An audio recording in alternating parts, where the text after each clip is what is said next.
2 semaines après les élections du 25 mai, les députés doivent prêter serment cet après-midi au Parlement bruxellois. Mais avant cela, l'Assemblée doit examiner les recours et décider de valider ou d'invalider les résultats. Nous retrouvons sur place Marie-Noëlle Dinan. Bonjour. Alors pour commencer, le Parlement devra donc décider de valider ou non les résultats du scrutin.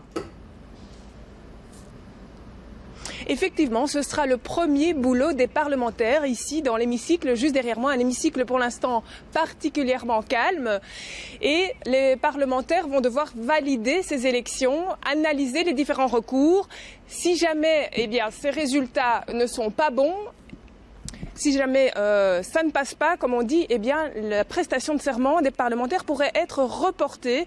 Mais évidemment, si là tout se passe bien, vers 15h30, les nouveaux députés et l'Assemblée, de manière générale, va pouvoir prêter serment.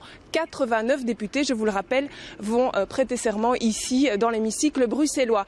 J'ai à mes côtés le plus jeune député de l'Assemblée. Il s'appelle Olivier Minguin. Fabien Minguin. Il fallait faire la fin de ses papas. Fabien, c'est le fils. Vous êtes le plus jeune de l'Assemblée. Vous allez prêter serment dans quelques heures. Dans quel état d'esprit êtes-vous ?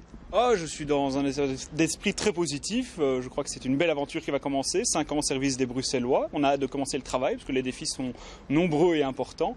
Et en tant que jeune, évidemment, si on peut apporter et tirer un peu l'attention sur le problème des jeunes à Bruxelles, notamment de l'emploi des jeunes, ce sera une priorité à laquelle j'aimerais pouvoir me consacrer.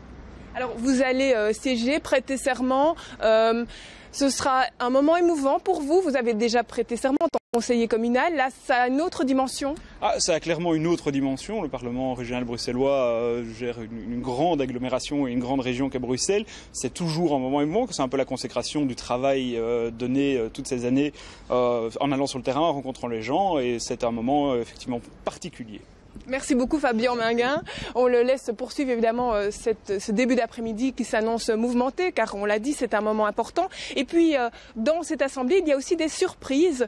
Certains députés bruxellois ne s'attendaient peut-être pas à se retrouver sur les bancs du Parlement. J'ai à mes côtés justement Hassan Koyounsou. Vous étiez 36e sur la liste PS et vous voilà maintenant à quelques heures de prêter serment. Une vraie surprise pour vous ? En vérité, pour ma part, je ne réalise toujours pas que je suis député, mais je pense que je me rendrai compte tantôt lors de la prestation de serment. Alors, un poste, quelque part, qui est une belle surprise pour vous, est-ce que déjà vous pouvez dire « j'ai envie de faire du boulot ici » concrètement, qu'est-ce que vous avez envie de changer ou d'apporter à ce Parlement bruxellois ? En fait, je suis déjà actif au sein de la Fédération bruxelloise des jeunes socialistes. Et je pense traiter des dossiers concernant la jeunesse bruxelloise, tels que le chômage des jeunes, l'emploi des jeunes, le décrochage scolaire, l'échec scolaire qui aboutit à l'échec social. Alors évidemment, dans un premier temps, il va falloir prêter serment. Un peu stressé de vivre ce moment tout à l'heure ? Je vais vous dire que je suis calme, serein et reposé. Allez, on vous laisse en tout cas encore profiter de cette zénitude avant le grand moment. Si le plus jeune, c'est Fabien Minguin, il faut savoir que l'Assemblée tout à l'heure sera présidée par le doyen Jacques Brocchi, député MR. Et voilà, ce sera un petit peu l'ambiance des grands jours, je pense, dans l'hémicycle, si bien entendu tous les recours contre ces élections, notamment à cause des problèmes du vote électronique, sont rejetés.